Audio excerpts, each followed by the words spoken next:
ფლორიდა ყოველ წელს მილიონებს ხარჯავს იმის მოსაშორებლად, რაც მილიარდებად შეიძლება ხიდდეს. მექსიკის ყურის სანაპიროსა და ატლანტიკის სანაპირო ზოლზე პლაჟები დაფარულია ოლპობადი წყავისფერი წყალმცენარეების მთებით. ჯერ სუნს იგრძნობთ, მერე დაინახავთ. ტურისტები ერიდებიან მას, სასტუმროები კარგავენ ჯავშნებს. ქალაქები კი მილიონებს ხარჯავენ მხოლოდ იმისთვის, რომ პლაჟები გამოსაყენებელი იყოს. სარგასუმის წყალმცენარეები ყოველ ზაფხულს მოდის და ყოველ წელს გრძნობ, რომ მდგომარეობა სულ უფრო და უფრო მძიმდება. მაგრამ ჩინეთმა იპოვა გზა, რომ ეს მრავალმილიარდიან ინდუსტრიად აქციოს. მაშინ როცა აშშ ამ შესაძლებლობას ხელიდან უშვებს. ივლისში თუ i95-ზე სამხრეთისკენ მიდიხარ პალმ-ბიჩსა და მაიამის შორის, სუნი შენამდე პლაჟზე მის ფონდე მივა. მერე კი დაინახავ მას. ყავისფერი კედელი ლპობადი ზღვის მცენარეებისა, რომელიც მილიებით იჭიმება სანაპიროზე. ყოველდილით ტრაქტორები მას აგროვებენ. ისინი ფოცხავენ მას. სატვირთოებით მიაქვთ და მზის ჩასვლამდე კიდევ მეტი მოდის და ციკლი თავიდან იწყება. South Point Park-ის ქვიშა 2026 წლის მაისში უფრო ნაკლებად გავდა სანაპიროს და უფრო მეტად სველი ყავისფერი ტალახი იყო. 3 ტრაქტორი საათზე მეტხანს ამუშავებდა მას, სანამ დამსვენებლები სქელგროვებზე გადადიოდნენ, რომ წყალს მისწვენოდნენ. ბალ ჰარბორში ვიქტორია ბროსმამა თავის არდადეგებზე ხელი აიღო და სახლში დაბრუნდა. მან Miami Herald-ს უთხრა, რომ მისმა ოჯახმა სცადა სასტუმროში დარჩენა კიდეც კი კიბისკეინზე, სუფთა ქვიშის იმედით, მაგრამ იგივე პრობლემა დახვდათ. იმ მოგზაურობის ფოტოები, როგორც თავად ამბობს, მის ოჯახთან ერთად დარჩა, როგორც შეხსენება იმისა, რომ ფლორიდა აღარ არის ის სანაპირო არდადეგების ადგილი, რაც ადრე იყო. ეს სცენარი ყოველ ზაფხულს მეორდება შტატის ყველა სანაპირო ოლქში. სამხრეთ ფლორიდის უნივერსიტეტი წლების განმავლობაში აკვირდება ამ ყვავილობას კოსმოსიდან. მათი სატელიტური სისტემა 2025 წელს ატლანტის ოკეანეში 27.5 მილიონი ტონა სარგასუმის მოტივტივე მასას აფიქსირებდა. 2026 წლის მარტისთვის, ახალი სეზონისთვის უკვე დაგროვილი იყო 13.6 მილიონი ტონა. რაც დაახლოებით მესამედით მეტია, ვიდრე 1 წლის წინ ამავე პერიოდში. თუ ეს ტენდენცია გაგრძელდა, 2026 წელი ზაფხულის დასრულებამდე მოხსნის ყველა რეკორდს, რომელიც 2025-მა დაამყარა. 2011 წლამდე ატლანტის დიდი სარგასუმის სარტყლის მსგავსი მასშტაბის არაფერი არსებობდა. საწყისი წყარო იყო სარგასოს ზღვა. დედამიწაზე ერთადერთი ზღვა, რომელსაც სანაპირო არ აქვს. არც ერთი მხრიდან მას ხმელეთი არ ესაზღვრება. ის ჩრდილოეთ ატლანტიკის შუაგულში მდებარეობს და მთლიანად 4 ოკეანის დინებით არის განსაზღვრული, რომლებიც მის გარშემო კედლებივით ბრუნავენ. გოლფსტრიმი დასავლეთით, ჩრდილოეთ ატლანტიკური დინება ჩრდილოეთით, კანარის დინება აღმოსავლეთით და ჩრდილოეთ ეკვატორული დინება სამხრეთით. ზღვა არსებობს იმიტომ, რომ დინებები მას ქმნიან. ბრუნავი წრიული დინებების სისტემა, რომელიც ყველაფერს იჭერს, რაც მასში მოხდება.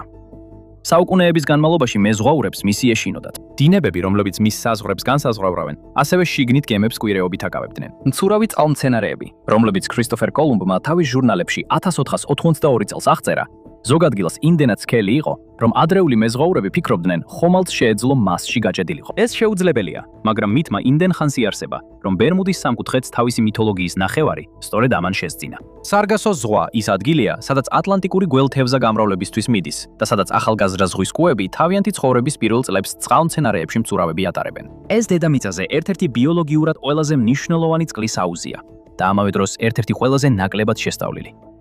შემდეგ რაღაც შეიცვალა. ყვავილობა, რომელიც 1000 წლეულების განმავლობაში ჩუმად იჯდა ამ ბრუნავწრიული დინებების სისტემაში, მის ფარგლებს გასცდა. უმეტესობა არსებული თეორიებისა ერთსა და იმავე გამომწვევ მიზეზებზე მიუთითებს. თბილი წყლისა და საკვები ნივთიერებებით მდიდარი ჩამონადენის კომბინაციამ ატლანტის ოკეანეში 1000ობით მილის სიგრძეზე უზარმაზარი ახალი წყალმცენარეების სარტყელი შექმნა. ყოველ წელს ის იზრდება და ტალღა-ტალღის შემდეგ მიემართება კარიბის ზღვისკენ და შეერთებული შტატების სამხრეთ-აღმოსავლეთ ნაწილში. მაიამის უნივერსიტეტის როზენსტიელის საზღვაო, ატმოსფერული და დედამიწის მეცნიერებათა სკოლის 2026 წლის ნაშრომმა წარმოშობის ხარო უფრო მკაფიოდ დაადგინა, ვიდრე აქამდე ვინმეს შეძლებოდა. მთავარი ავტორი ფრანსისკო ბარენვერა და მისი გუნდი შექმნეს ოკეანის დინებების ახალი მოდელი და მისი დახმარებით პირველი დიდი აყვავების წყაროს დასავლეთ აფრიკაში, გვინეის ყურის სანაპირო წყლებში მიაკვლიეს. ყვავილობა მაშინ არ აღმოუჩენიათ, როცა დაიწყო. მკვლევართა აზრით, 2011 წელს სატელიტებმა რომ შენიშნეს, ის უკვე თითქმის 2 წელია იზრდებოდა. პირველი გამაფრთხილებელი ნიშნები მაშინ გამოჩნდა, როცა უჩვეულო წყალმცენარეების მასები განას სანაპიროზე. 2009 წელს დაიწყო გამორეცხვა. იმ წელს გამშვები მექანიზმი იყო ცივი წყლის მოვლენა, რომელსაც დეკარ-დეკარნინია ეწოდება.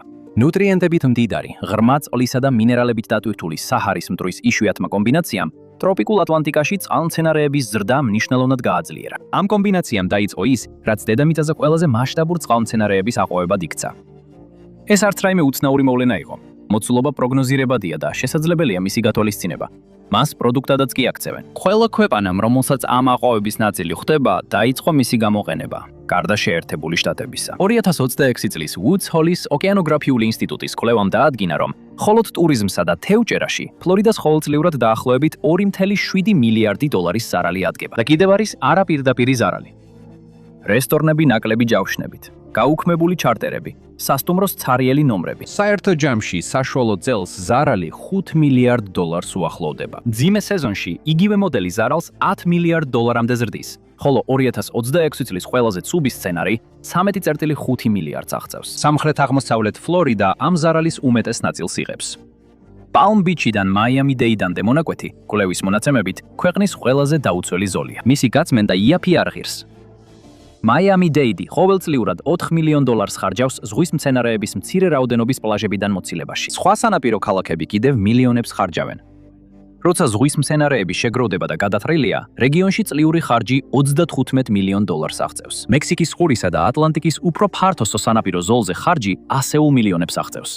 თითოეული დოლარი იხარჯება რესურსის შეგროვებასა და მის ნაგავს საფრელზე დამარხვაში. ჯამრთელობის ასპექტიც არ უნდა დაგმინდეს. როდესაც ზღვის მცენარე ქვიშაზე ლპება, ის გამოხობს წყალბადის სულფიდის გაზს, იგივე ლპობილი კვერცხის სუნს, რომელიც ინდუსტრიული ჩამდინარე წყლებიდან მოდის. თუ მისი რაოდენობა საკმარისად მაღალია, ის იწვევს თავის ტკივილს, სუნთქვის პრობლემებს და ზოგჯერ სასწრაფო დახმარების განყოფილებაში მოხვედრასაც კი. ქუბამ 2025 წელს ჯანდაცვის მაქსიმალური განგაში გამოაცხადა, როდესაც წყალმცენარეების მასები მის აღმოსავლეთ სანაპიროს მოედო. ფლორიდის სააგენტოებმა დაიწყეს ჰაერის ხარისხის შემოწმება იმ სანაპიროებზე, სადაც წყალმცენარეები გავრცელდა.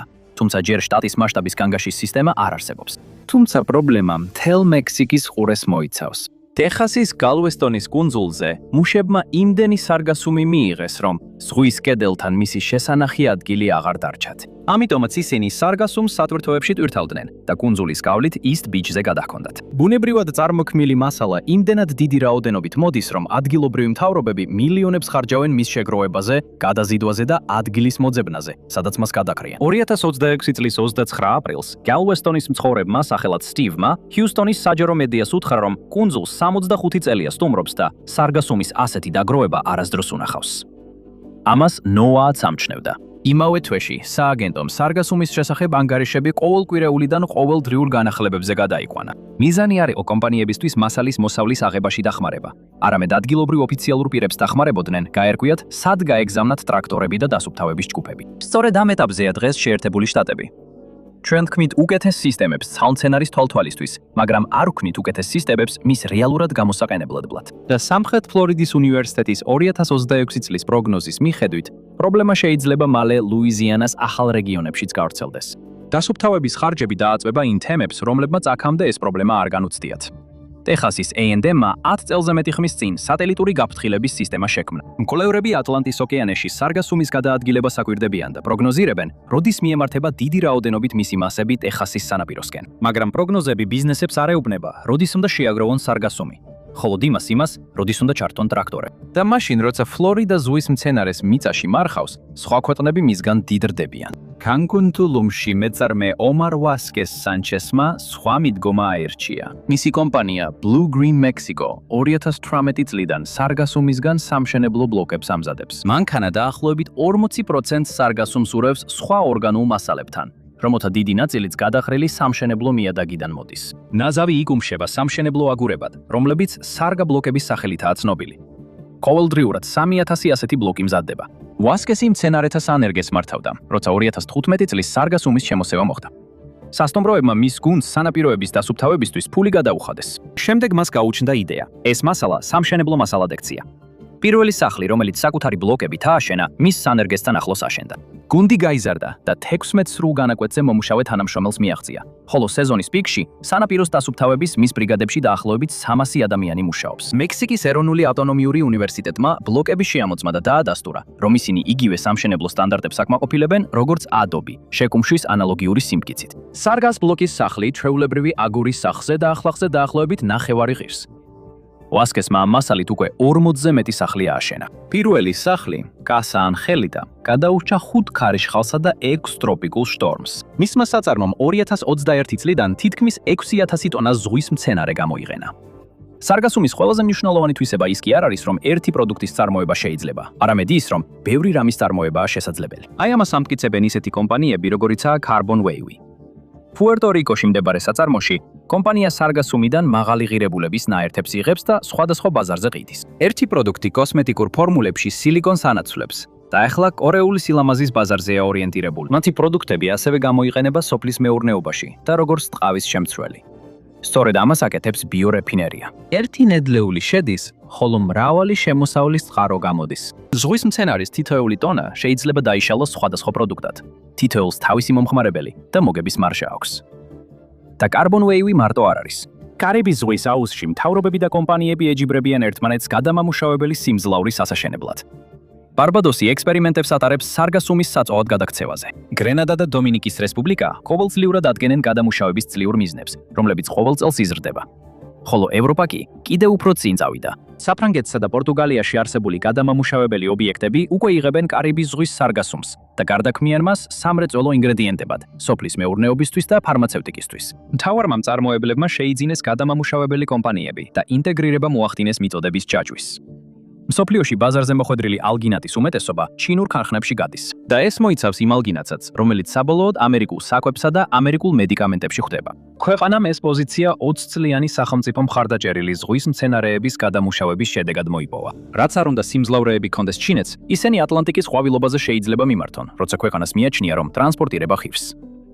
ამ ყველაფრის ქიმია ბევრად უფრო მარტივია, ვიდრე ხალხს ჰგონია. 1 ტონა სველი სარგასუმი ერთდროულად რამდენიმე პროდუქტს გაძლევს. უჯრედის კედლები შეიცავს ალგინატს, გასქელებებელს, რომელიც გამოიყენება ნაყინში, სტომატოლოგიურ ყალიბებში და ნელა გამოშვებადი მედიკამენტების კაფსულებში. საკვები ხარისხის ალგინატის ბაზარი მარტო რამდენიმე ასეული მილიონი დოლარია წელიწადში. ფარმაცევტული ხარისხის ვერსია კი დაახლოებით 10-ჯერ უფრო ძვირად იყიდება ფუნტზე. ფოთლები შეიცავს ფუκოიდანებს, რომლებიც შაკრებია და ამჟამად კლინიკურ ცდებში გამოიყენება ანთების საწინააღმდეგო და კიბოს საწინააღმდეგო პრეპარატებად. და მცენარეული მასა ასევე შეიცავს პოლიფენოლებს, ანტიოქსიდანტური მოქმედებით. დარჩენილი ბიომასა კვლავ შეიძლება გამოყენებული იქნას სოფლის მეურნეობაში, რადგან მასში აზოტის, ფოსფორისა და კალიუმის დიდი ნაწილი რჩება. კარგად დაგეგმილ ბიორეფინერიაში თითქმის არაფერი იკარგება. მაგრამ ყველაზე საინტერესო ფაქტი ის კი არ არის, რომ ის ნატინშია. ფარმაცევტული ხარისხის ალგინატი პირდაპირ შედის სამედიცინო მომარაგების ჯაჭვში, რომელზეც აშშ-ში სამხედრო ძალები საბრძოლო მოქმედებებისას არიან დამოკიდებული. მისი თითქმის მთელი რაოდენობა ჩინეთში მუშავდება. კოვიდის პერიოდში პენტაგონმა ჩაატარა ფარმაცევტული მომარაგების ჯაჭვის სისუსტეების გადაუდის გადაუდებელი შეფასებები. ალგინატები იმ კატეგორიებს შორის იყო, რომლებიც აღინიშნა როგორც მასალები, რომელთა თითქმის სრულად ჩინურ ქარხნებზეა დამოკიდებული. ჩინეთმა უკვე აჩვენა, რომ სტრატეგიულ ექსპორტს შეზღუდავს, როცა დრო მისთვის ველსაღრელია. ეს ვნახეთ გალიუმის, გერმანიუმისა და გრაფიტის შემთხვევაში. ალგინატები ამ სიაში ჯერ არ არის. ჯერ არა, მაგრამ ნედლეული, რომელსაც შეუძლია ნებისმიერი მომავალი შეზღუდვა და ამარცხოს, ყოველ ზაფხულს ამერიკის სანაპიროებზე ირეცხება და ნაგავსაყრელებში იმარხება. იგივე ზღვის მცენარე, რომელსაც ივლისში მაიამის სანაპიროზე ცუდი სუნი აქვს, შეიძლება დაეხმაროს დაჭრილ ამერიკელ ჯარისკაცს სისხლის დაკარგვისგან გადარჩენაში. მიწოდების ჯაჭვი, რომელიც ამ ორ ფაქტს აკავშირებს, მთლიანად ჩინურ ობიექტებზე გადის. 2026 წლის შუა პერიოდის მდგომარეობით, არც ერთი მსხვილი კომერციული სარგასუმის ბიორეფინერია არ მუშაობს კონტინენტურ შეერთებულ შტატებში. და ამის მიზეზი არსებობს. ახალი სარგასუმი, ცონის მიხედვით დაახლოებით 80% წყალია. როდესაც სატვირთო მანქანა ზღვის მცენარეს ნაგავსაღრელზე მიაქვს, რეალურად უმეტესად წყალს ეზიდება. დაახლოებით 4 ფუნტი წყალია თითოეულ 1 ფუნტ მცენარეულ მასაზე. ტონაზე ხარჯი იზრდება სწორედ ამ წყლის გამო. გამშრობი სისტემა ტენიანობას 20%-მდე ამცირებს ტრანსპორტირებამდე, რაც სატრანსპორტო ხარჯებს თითქმის 80%-ით ამცირებს. ტექნოლოგია უკვე არსებობს, მაგრამ რაც აკლია, ეს არის სტიმულები. უმეტესობა დასუფთავების კონტრაქტებისა იხდის სველ წყალმცენარეთა გატანაში, არა მშრალი ბიომასის გადამუშავებაში. სისტემა წახალისებს განადგურებას და არა გამოყენებას და კიდევ თავად მუშაკებიც. დასუფთავების ოპერაცია ქმნის სეზონურ სატრანსპორტო სამუშაოებს. გადამამუშავებელი ინდუსტრია კი ქმნის სამუშაო ადგილებს ტექნიკოსებისთვის, ქიმიკოსებისთვის, ქარხნის ოპერატორებისთვის, გემის ეკიპაჟებისთვის, ინჟინრებისთვისა და გაყიდვების გუნდებისთვის. ერთი მოდელი ადამიანებს უხდის იმისთვის, რომ პრობლემა გადაადგილონ, ხოლო მეორე, რომ პრობლემა გადაჭრან. აქ პრობლემა არც მეცნიერებაა და არც სურვილი, უბრალოდ პოლიტიკაა. 2025 წლისთვის თვითონ ნოამაც კი აღიარა პრობლემა. სააგენტომ გამოაქვეყნა ანგარიში იმის შესახებ, თუ როგორ იმართება სარგასუმი შეერთებულ შტატებში. ანგარიში ჩამოთვლილი იყო ნებართვები, სააგენტოები, გადაფარული იურისდიქციები და რეგულირების ხარვეზები. მან განმარტა, ვინ რაზეა პასუხისმგებელი, მაგრამ არ განმარტა, რა უნდა გაკეთდეს შემდეგ. სხვა სიტყვებით რომ თქვათ, მთავრობას შეუძლია გითხრათ, როგორ უნდა მოიშოროთ სარგასუმი. ის ვერ გეტყვით, როგორ მიიღოთ სარგებელი მისგან, მაგრამ ერთმა ამერიკულმა კომპანიამ მაინც გადაწყვიტა ეცადა. Algaes Organics-ი დაარსდა 2014 წელს ჯოჰანან დუჯონის მიერ. ფლორიდაში დაფუძნებული კომპანია აგროვებს სარგასუმს და ფერმენტაციას ახდენს მას პატენტირებული მეთოდით. შემდეგ დუჯონი გაყიდის მიღებულ პროდუქტს როგორც ორგანულ ბიოსტიმულატორს. კომპანიის NOAS-თვის წარდგენილი მონაცემების მიხედვით, პროდუქტი გამოიყენება შეერთებულ შტატებში 5000-ზე მეტ აკრზე. საველე გამოცდებმა აჩვენა, რომ ფერმერები ქიმიური სასუქების ხარჯებზე ზოგავენ 20%-მდე. ხოლო მოსავალი საშუალოდ თითოეულ აკრზე $990-ით იზრდება. კომპანია აწვდის პროდუქციას 10 ქვეყანაში და ყოველწლიურად ამუშავებს 1 მილიონ ფუნტზე მეტ სარგასუმს. დუჯონმა დაიწყო Algaes Organics-ი თავის მშობლების გარაჟში 21 წლის ასაკში. მას შემდეგ, რაც სარგასუმის შემოჭრამ გაანადგურა მისი მშობლიური კუნძულის ტურიზმისა და თევზჭერის ეკონომიკა, მთავრობა მილიონებს ხარჯავდა პლაჟების გასაწმენდად, მაგრამ მეორე დღეს ზღვის მცენარე ისევ ბრუნდებოდა. მან გადაწყვიტა სხვა კითხვა დაესვა. რა მოხდებოდა თუ ეს ნარჩენი არ იყო? 2020 წელს Forbes-მა იგი შეიყვანა 30 წლამდე, 30 წარმატებულ ადამიანთა სიაში წარმოების სფეროში. ახლა მისი საქმიანობის თანადამფინანსებელია ინტერამერიკული განვითარების ბანკი. კომპანია თავის პროდუქტს Amazon-ზე კედის. 2024 წელს Miami-Dade-ის ინოვაციების სააგენტომ Algaes Organics $100,000 ინვესტიცია მისცა მობილური ფერმენტაციის მოდულის საპილოტე პროექტისთვის. ეს არის სატვირთო კონტეინერი, რომელიც აღჭურვილია ავზებით და შეუძლია ზღვის მცენარეების გადამუშავება პირდაპირ სანაპიროზე. კომპანია ახლა $4 მილიონი საწყის ინვესტიციას აგროვებს, რათა ფლორიდაში თავისი ოპერაციები გააფართოოს. ეს მეტნაკლებად ამერიკული სარგასუმის ინდუსტრიის სრული სურათია. ერთი კომპანია დაახლოებით $1,000,000 წელიწადში. და შეადარეთ ეს იმ 38 მილიონ ტონას, რომელსაც სარგასუმის ყვავილობა ყოველწლიურად ატლანტიკის ოკეანეში გამოაქვს. სამხრეთ ფლორიდის უნივერსიტეტის შეფასებით, მხოლოდ კარიბის ზღვა იმდენი ბიომასას შეიცავს, რომ ამერიკის ყველა ფერმის განუყიერება შეიძლება. აშშ-ში იყენებს მხოლოდ 1%-ზე ნაკლებს იმ რაოდენობისგან, რაც ნაპირზე გამოდის. Algaes Organics-ი ნელა იზრდება. მოთხოვნა არსებობს. სასუქის ფასები გაიზარდა. ორგანული სასოფლო-სამეურნეო მასალები აგრარული ბაზრის ყველაზე სწრაფად მზარდი ნაწილია. რაც კომპანიას აფერხებს, ნებართვების მიღების პროცესია. ყოველი ნაბიჯი ეჯახება იმავე ბარიერს, რომელმაც 2010-იან წლებში წინა მცდელობები ჩაშალა. ამ დროს სარგასუმის პრობლემა კიდევ უფრო იზრდება. ზღვის მცენარეს ზრდის პროცესში ნახშირბაქს აკავებს. მისი მასა ყოველ 10-დან 21 დღეში ორჯერ იზრდება, რადგან ის ზღვის წყლიდან CO2-ს იწოვს ახალი ქსოვილის შესაქმნელად. 1 ტონა სველი მასა 400 ფუნტზე მეტ ნახშირბათს აკავებს. როდესაც ის ნაგავს საპრალზე ელპება, მისი დიდი ნაწილი საბოლოოდ ატმოსფეროში ბრუნდება, სათბურის აირების სახით, მათ შორის მეთანის, რომელიც ერთ-ერთი ყველაზე ძლიერი გამათბობელი აირია დედამიწაზე. სხვა სიტყვებით რომ ვთქვათ, გაწმენდის სტრატეგიამ შეიძლება საბოლოოდ გააძლიეროს იმ პრობლემის ნაწილი, რომელსაც ის ეხმაურებოდა. ნახშირბადის ბაზრები ახლა ცდილობენ სარგასუმის მოცილებას ღირებულება მიანიჭონ. ვერა და ოქროს სტანდარტის offset პროგრამები ქმნიან წესებს წყალმცენარეებზე დაფუძნებული ნახშირბადის მოცილებისთვის. ქარხანა, რომელიც სარგასუმს ამუშავებს ხანგრძლივ პროდუქტებად, პროდუქციის გაყიდვებზე დამატებით. ყოველწლიურად შეიძლება ნახშირბადური კრედიტებიდან ათეულობით მილიონი $-ის შემოსავალი მიიღოს. ავიღოთ ერთი დიდი დასუფთავების მოცულობა. დაახლოებით 100,000 ტონა სველი მასა. რაც შეესაბამება იმ რაოდენობას, რასაც დიდი სანაპირო რეგიონი მძიმე წელს შეიძლება შეეჯახოს. თუ იგივე ბიომასა გადამუშავდება და არა გადაყრილი იქნება, მაშინაც კი ყველაზე ფრთხილი ინდუსტრიული შეფასებებით, მხოლოდ ამოღებადი ნაერთებიდან დაახლოებით 40 მილიონი $-ია შესაძლებელი. მხოლოდ ამ ნაერთებიდან. ბიოსტიმულანტების შემცველობა კიდევ 15-დან 20 მილიონ $-მდე ღირს. ბიოგაზის პოტენციალი დამატებით 5 მილიონს ამატებს. სპეკულაციური ნახშირბადის კრედიტების პროგნოზები კიდევ რამდენიმე მილიონს დაამატებდა. ეს მხოლოდ ერთი ოლქია. ფლორიდისა და ტეხასის ნაგავსაპრელებში ყოველწლიურად დამარხული საერთო ღირებულება ასობით მილიონს აჭარბებს. ამას შეიძლება დაემატოს ის თანხაც, რომელსაც ქალაქები მის მოსაშორებლად იხდიან. ყოველ სეზონზე იგივე ფული ორჯერ იღრება ნაგავში. ნამდვილი ინდუსტრიისთვის ერთი სტარტაპი საკმარისი არ არის. საჭიროა ქარხნები, რომლებიც მილიონობით ტონა ბიომასას მიიღებენ და მას ერთგვაროვან გასაყიდ პროდუქტად გადააქცევენ. ეს არის ის, რასაც კარიბის ზღვის რეგიონი და ლათინური ამერიკა აშენებენ, სანამ ამერიკა მხოლოდ ეზიდება. მოსავლის აღების შემდეგი თაობის ტექნიკა უკვე სხვაგან იქმნება. Civet Generation-ი, ბრიტანული კომპანია, სტის მზის ენერგიაზე მომუშავე რობოტულ მოსავლის ამღებს, სახელად Algaray.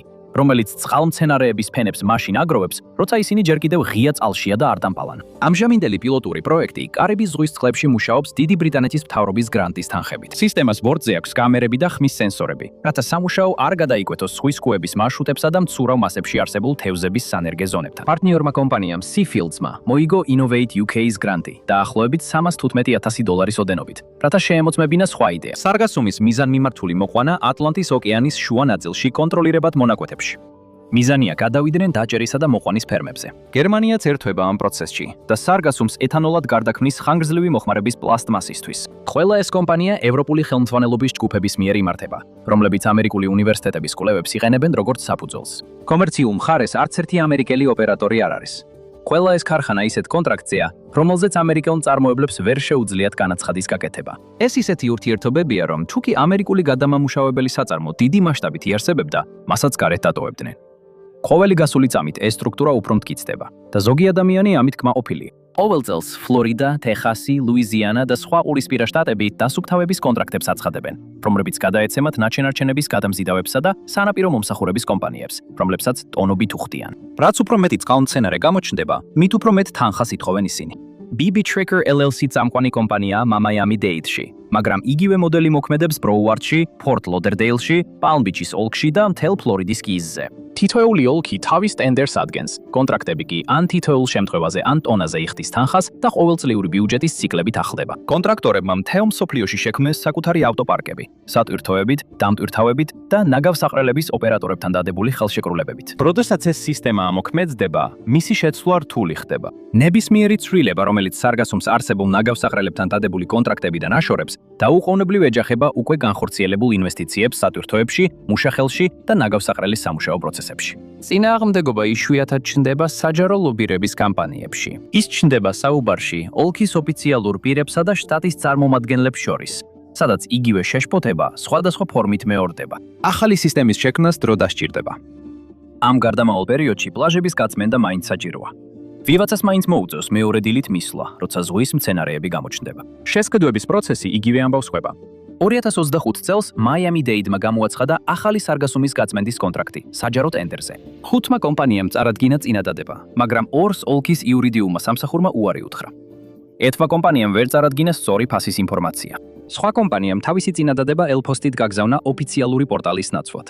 შედეგად დარჩა 3 მოქმედი წინადადება. BB Tracker-მა მოიგო კონტრაქტი, მიუხედავად იმისა, რომ ყველაზე დაბალი ფასის შემოთავაზება არ ჰქონდა. ოლქმა კი გამოცდილება და აღჭურვილობა დაასახელა მიზეზად. ეს ერთი დეტალი გიჩვენებთ, რისთვის არის სინამდვილეში ეს კონტრაქტი. მისი არსი ტონაჟის პრობლემა კი არ არის, არამედ უბრალოდ გადაზიდვის საკითხია. მთელი სტრუქტურა აწყობილია ნაგავსაყრელამდე სატვირთო მანქანების მარშრუტის გარშემო. BB Tracker-ი თავად ფლორიდაში უკვე 40 წელზე მეტია. მუშაობს მონროს, Miami-Dade-ის, Broward-ის და Palm Beach-ის ოლქებში. მათი მთავარი საქმე, სანამ სარგასუმის პრობლემა გამწვავდებოდა, იყო ქვიშის გაფილტრა და კუებუდეების მონიტორინგი, ასევე დიუნების აღდგენა. იგივე ტექნიკა, რომელსაც ისინი იყენებდნენ ზოგადი ნარჩენების მოსაცილებლად 2000-იან წლებში, ეხლა სრულ განაკვეთზე მუშაობს წყალმცენარეებზე. ბიზნესი შეიცვალა, როგორც კი ყვავილობა გაიზარდა. 2026 წლისთვის ეს არის ერთ-ერთი ყველაზე სტაბილური კონტრაქტის წყარო სანაპირო ფლორიდაში. სახელმწიფო წინადადებები ადგილობრივის გარდა მეორე ბარიერსაც აწყდება. 3 ფედერალური სააგენტო მონაწილეობს ნებისმიერ კომერციულ მოპოვებაში. არც ერთს არ აქვს ვალდებულება, რომ სხვებთან ერთად ინდუსტრიის შექმნაზე ითანამშრომლოს. NOAA, ეროვნული საზღვაო თევზჯერის სამსახურის მეშვეობით, სარგასუმს თევზებისთვის აუცილებელ ჰაბიტატად მიიჩნევს. ეს იწვევს კონსულტაციებს ნებისმიერი სამუშაოსთვის, რომელიც ამ ჰაბიტატს ეხება. იგივე მასები კრიტიკულ ჰაბიტატად არის შეფასებული ლოგერჰედის ზღვის კუებისთვის, რაც დამატებით მოითხოვს გადახედვას, რათა თავიდან იქნას აცილებული მათი დაზიანება. აშშ-ს არმიის ინჟინერთა კორპუსი მოითხოვს ნებართვებს ნებისმიერ წყალზე სამუშაოსთვის ან ნებისმიერი გამონადენისთვის. კომერციულ მოსავლის ამღებნავს ფედერალურ წყლებში ორივე სჭირდება. EPA პასუხისმგებელია ნარჩენების განთავსებაზე და ნებისმიერი სითხის გამონადენი გადამამუშავებელი ქარხნიდან გადის მის შემოწმებას. ფლორიდის კიზის ეროვნული საზღვაო ნაკრძალი, რომელსაც მართავს NOAA-ის ეროვნული საზღვაო ნაკრძალო ნაკრძალების ოფისი, დამატებით კიდევ ერთ ნებართვას ითხოვს მის საზღვრებში ნებისმიერი სამუშაოსთვის. მათი ნებართვები ძალაში არ შედის, სანამ გამცხადებელი არ მიიღებს ყველა სხვა ფედერალურ, შტატურ და ადგილობრივ დამტკიცებას. ეს ერთი წინადადებაა, სადაც ამერიკული სარგასუმის მოსავლის აღების გეგმები კვდება.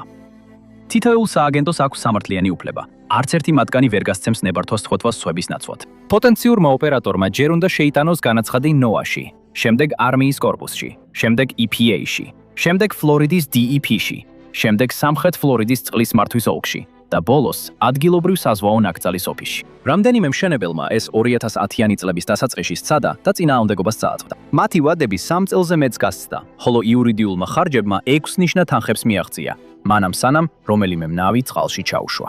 ბაზარი რა თქმა უნდა არ დაელოდა. ის ჩინეთსა და ევროპაში გადავიდა. ამ ყველაფერზე კი ერთი მთავარი დაბრკოლება დგას. ფლორიდაში მოხვედრილი სარგასუმის უმეტესობა მაშინ არ არის შტატის წყლებში, როცა მისი ჯერა ყველაზე მარტივია. ის ცურავს ფედერალურ განსაკუთრებულ ეკონომიკურ ზონაში, ოკეანის ზოლში, რომელიც 3 მილიდან 230 მილამდე ვრცელდება, სადაც გარე კონტინენტური შელფის მიწების შესახებ კანონი ფედერალურ მთავრობას უმაღლეს უფლებებს ანიჭებს. ფლორიდას შეუძლია თავისი პლაჟები გაწმინდოს.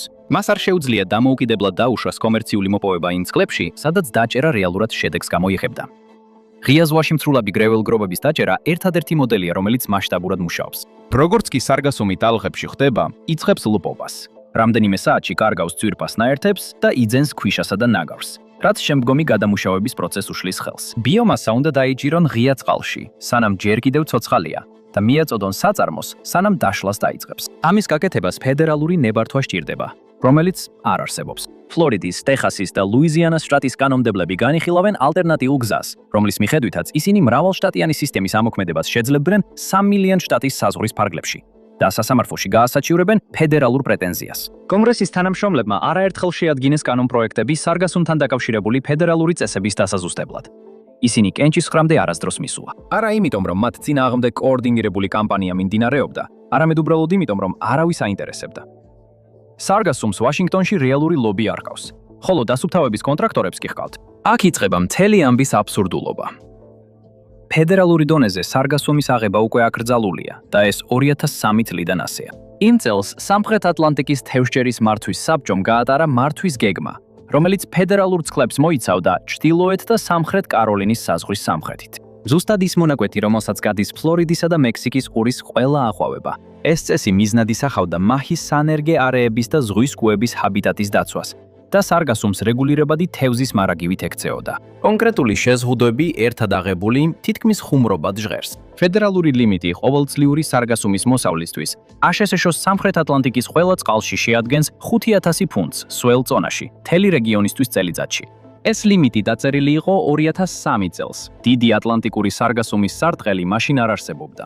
ზღვის მცენარის დამცავი კანონი დაწერილი იყო ეკოსისტემის დასაცავად, რომელიც ამ ყვავილობას ჯერ არ ჰქონდა შეცვლილი. ყვავილობა ყოველ წელს ამავე წყლებში 38 მილიონ ტონაზე მეტს კრის. კანონიერი ზღვარი მხოლოდ იმ მცირე ნაწილის მოცილებას აძლევს უფლებას, რაც ყოველ წელს ნაპირზე ამოდის. ის იმდენად მცირეა, რომ თითქმის არ ჩანს შემოსული საერთო მოცულობის ფონზე. და ამის შემდეგ კიდევ უფრო მკაცრდება. მოსავალი მხოლოდ ნოემბრიდან ივნისამდეა ნებადართული ზღვის კუების დასაცავად. თითოეულ ნავზე ოფიციალური დამკვირვებელი უნდა იმყოფებოდეს. მოსავლის აღება ნაპირთან 100 მილის რადიუსში აკრძალულია. ბადე შეიძლება იყოს მხოლოდ 4 დუიმიანი გაწელილი უჯრით და მაქსიმუმ 4 ფუტის სიგანისა და 6 ფუტის სიგრძის ჩარჩოზე. ფლორიდის საკუთარი წესები ამ ყველაფერს დამატებით ემატება. შტატის მცხოვრებლებს შეუძლიათ გადაადგილონ 100-მდე ფუნტი სარგასუმი არხებიდან ან ნაპირთან ახლოს მდებარე შტატის წყლებიდან რეკრეაციული თევზაობის ლიცენზიით. თუ რაოდენობა ამაზე მეტია, საჭიროა კომერციული მარილიანი წყლის პროდუქტების ლიცენზია. შტატის გარემოს დაცვის დეპარტამენტი დამატებით ითხოვს სანაპირო მშენებლობის საკონტროლო ხაზის ნებართვას. ყველა იმ დასუფთავებისთვის, სადაც მძიმე ტექნიკაა გამოყენებული. ხელის ინსტრუმენტები გამონაკლისია, მაგრამ ტრაქტორები არა. ასე რომ, ფლორიდის მცხოვრებს შეუძლია სარგასუმი ხელით აიღოს სანაპიროდან. სტარტაპი, რომელიც ამ საქმიანობის მასშტაბირებას ცდილობს, 3 ბარიერს აწყდება: ფედერალური აკრძალვა, შტატის ლიცენზიის შემოწმება და სანაპიროს ნებართვა. ეს ყველაფერი მანამდე, სანამ ნავიც კი შეიძინონ. ფედერალურმა მთავრობამ აკრძალა მოსავლის აღება 20 წლით ადრე, სანამ ყვავილობა კრიზისად იქცეოდა და შტატს არ შეუძლია ფედერალური აკრძალვის გაუქმება. საწმენდო კონტრაქტორი ერთადერთი ლეგალური გზაა, რაც წყალმცენარეს აქვს. ყვავილობა, რომელიც სარგასოს ზღვას გასცდა, ახლა მასც კი ცვლის. როდესაც სარგასუმის წარმოება ტროპიკულ ატლანტიკაში გაიზარდა, თავად მბრუნავი დინებების სისტემის ქიმია და სტრუქტურა ცვლილებას იწვევს. ახალგაზრდა ზღვის კუები, რომლებიც თავიანთ პირველ წლებს წყალმცენარეებში დინებაში ატარებენ, ახლა ეკოსისტემას ხვდებიან, რომელიც განსხვავებულია იმ გარემოსგან, სადაც მათი სახეობა განვითარდა. თევზის სახეობები, რომლებიც დედამიწის სხვა არც ერთ ადგილას არ გვხვდება და მთლიანად ამ მბრუნავი დინებების სისტემაში ცხოვრობენ, ეხლა ისეთ პირობებს ეჩვევიან, რომელსაც ისტორიული ანალოგი არ აქვთ. ზღვა, რომელსაც ნაპირი არ აქვს, თავად იმ აყვავებით იცვლება, რომელიც თვითონ წარმოშო. ბრუნავი დინებების სისტემა, რომელიც ქრისტოფერ კოლუმბმა აღწერა, ახლა ისე აღარ იქცევა, როგორც მაშინ, როცა ის პირველად შეხვდა მას. და იმ ქვეყნის პასუხი, რომელიც ყველაზე მეტად დაზარალდა იმით, რაც იმ ბრუნავი დინებების სისტემიდან გამოვიდა, არის ტრაქტორი და ნაგავსაყრელი. ეს სამნაირად შეიძლება დასრულდეს. პირველი ისაა, რომ არაფერი იცვლება. ყვავილობა განაგრძობს ზრდას, გაწმენდის ხარჯები იზრდება და უცხოური მიწოდების ჯაჭვები მყარდება, სანამ ამერიკული ინდუსტრიისთვის ფანჯარა საბოლოოდ დაიხურება. ეს არის არაფრის კეთების გზა და 2026 წლისთვის ეს არის არსებული გზა. მეორეა შტატების დამოუკიდებელი მოქმედება. ფლორიდას, ტეხას და ლუიზიანას აქვთ ტკივილიც და სანაპიროც, რომ დამოუკიდებლად იმოქმედონ. მათ შეუძლიათ მრავალშტატიანი სისტემა ამოქმედონ 3 მილიონ შტატის წყლებში და სასამართლოში იბრძოლონ ფედერალური პრეტენზიის წინააღმდეგ. გზა რთულია, მაგრამ დაბლოკილი არაა. რეალური იმპულსი არსებობს, მაგრამ ის გლობალურ ბაზარზე მიმდინარე პროცესებს ჩამორჩება. მესამე გზა არის ერთი ფედერალური კანონი. კონგრესის ოფისებში უკვე არსებობს რამდენიმე კანონპროექტის მონახაზი და ყველა მათგანი ერთსა და იმავე ძირითად სტრუქტურას ერგება. ერთი მათგანი დაასახელებდა მთავარ ფედერალურ სააგენტოს, რომელიც პასუხისმგებელი იქნებოდა სარგასუმის მართვაზე. სხვა კანონპროექტი შექმნიდა მკაფიო სამართლებრივ გზას კომერციული მოსავლის აღებისთვის, იმის ნაცვლად, რომ სარგასუმი ავტომატურად ნარჩენად ჩაითვალოს. მესამე კი დააწესებდა სტანდარტებს ღია ზღვის მოპოვებისთვის, რათა კომპანიებმა ზუსტად იცოდნენ, რა არის ნებადართული. ეს ჩარჩო პირდაპირ ეფუძნება იმ სისტემებს, რომლებსაც შეერთებული შტატები უკვე იყენებს ღიებს ღია ზღვის ქარისა და მინერალების იჯარისთვის. და ეკონომიკური არგუმენტი უკვე არაერთხელ წარმოადგინეს უნივერსიტეტის მკვლევარებმა, რომლებსაც შედეგში ფინანსური ინტერესი არ აქვთ. ერთადერთი რაც აკლია არის ნებართვა. ხმის მიცემა მაშინ მოხდება, როცა შემდეგი რეკორდული აყვავება ეროვნულ სიახლეებში მოხდება. 2026 წლის მონაცემები უკვე ამას მიუთითებს. დაფარული ფლორიდის პლაჟების ფოტოები ისეთ მასშტაბს მიაღწევს, რომ ტურიზმის მაჩვენებლებს დააზარალებს. ერთ რაიონში დასუფთავების ხარჯები სამარცხვინო რაოდენობამდე გაიზრდება. ფანჯარა გაიხსნება და ეს მომენტი სულ უფრო ახლოვდება. სარგასუმის ისტორია არ არის პირველი შემთხვევა, როცა ეს მოდელი განმეორდა. იგივე სცენარი განმეორდა ბოლო 30 წლის განმავლობაში ყველა დიდ ამერიკულ რესურსულ ბრძოლაში. ეს ჩვეულებრივ ერთნაირად მთავრდება. შეერთებული შტატები ლიდერობდა მზის ფოტოვოლტური კვლევებში 1990-იან წლებში. Bell ლაბორატორიამ შექმნა პირველი პრაქტიკული სილიკონის მზის ელემენტი. კოლორადოში მდებარე ეროვნული განახლებადი ენერგიის ლაბორატორიამ დააწესა ეფექტურობის სტანდარტები, რომელსაც დანარჩენი მსოფლიო დღესაც იყენებს. შემდეგ კი ჩინეთმა ააშენა ქარხნები. 2026 წლისთვის ჩინელი მწარმოებლები აკონტროლებენ გლობალური მზის პანელების წარმოების 80%-ზე მეტს, ხოლო ამერიკული მასშტაბური მზის ენერგია იმპორტირებულ პანელებზე მუშაობს. ლითიუმ-იონური ბატარეების ქიმია 1970-იან და 80-იან წლებში ამერიკულ და იაპონურ ლაბორატორიებში შეიქმნა. ხოლო საფუძვლიანი კვლევები ტეხასის უნივერსიტეტში, სტენფორდსა და ოქსფორდში ჩატარდა. Sony 1991 წელს გამოუშვა პირველი კომერციული ბატარეა ბაზარზე, ხოლო ამერიკულმა საყოფაცხოვრებო ელექტრონიკამ შექმნა საწყისი მოთხოვნა. დღეს ჩინეთი აწარმოებს მსოფლიოში არსებული ლითიუმ-იონური ბატარეების დაახლოებით 75%-ს. ხოლო ამერიკელი ელექტრომობილების მწარმოებლები ცდილობენ ააშენონ ადგილობრივი ქარხნები, რაც 20 წლის წინ უნდა დაეწყოთ. ეს მოდელი მუდმივად მეორდება. ამერიკულ ლაბორატორიებში მეცნიერებას აკეთებენ და მის მნიშვნელობას ამტკიცებენ, ხოლო ამერიკული სააგენტოები ვერ თანხმდებიან, როგორ შექმნან რამე ამის საფუძველზე. ამასობაში ქვეყნებს, რომლებსაც ერთიანი გადაწყვეტილების მიღების სტრუქტურა აქვთ, უფრო სწრაფად მოქმედებენ. ერთი გეგმა გადაიქცევა ქარხნებისა და მომარაგების ჯაჭვის ერთ სისტემად. იმ დროისთვის, როცა ვაშინგტონის შესაძლებლობას აღიარებს, ინფრასტრუქტურა უკვე სხვაგან არის აშენებული და ასე შეშოს მხოლოდ კვლევა რჩება, მაგრამ არა ინდუსტრია. მაგრამ სარგასუმი განსხვავებულია. მზის პანელებს სილიკონის ფირფიტები, საწარმოო სივრცე და კვალიფიციური მუშახელი სჭირდებათ კონკურენციისთვის.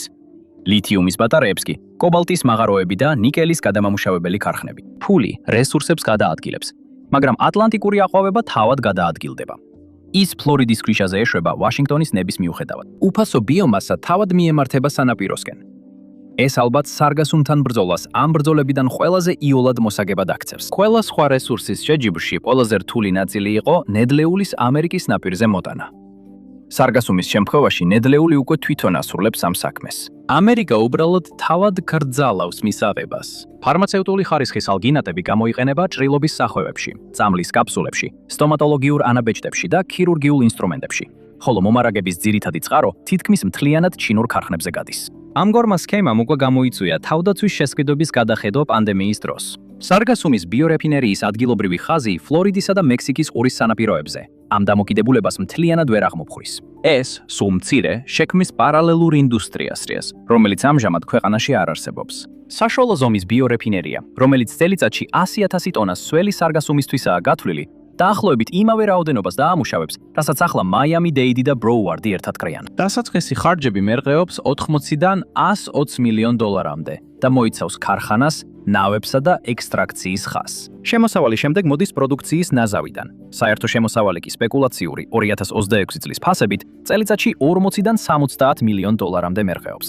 5 წელზე ნაკლებ დროში ინვესტიციის დაბრუნება შესაძლებელია. ფული მზადაა, მყიდველები ელოდებიან. ბიომასა ყოველ წელს ოკეანის დინებით ჩნდება. მხოლოდ ერთი ნაწილი აკლია და ეს ქაღალდის ფურცელია. კანონი, რომელიც განსაზღვრავს წამყვან სააგენტოს. კანონი, რომელიც ადგენს ნებართვის გაცემის ვადებს. კანონი, რომელიც ამბობს, როგორ უნდა შეიტანოს კომპანიამ სატენდერო წინადადება. ეს კანონი საბოლოოდ დაიწერება. მხოლოდ ერთი ღია კითხვა რჩება. დაწერენ მას მანამდე, სანამ გლობალური მიწოდების ჯაჭვები ამერიკას კიდევ ერთხელ არ გამორიცხავს. გმადლობთ, რომ დღეს შემომიერთდით. იმედი მაქვს ვიდეო მოგეწონათ. და თუ გსურთ მეტი მსგავსი ვიდეო ნახოთ, გთხოვთ გამოიწეროთ არხი და ჩართოთ შეტყობინებები. ეს ნამდვილად დიდ განსხვავებას ქმნის. კიდევ ერთხელ გმადლობთ და მომავალ შეხვედრამდე Map Pack-ზე.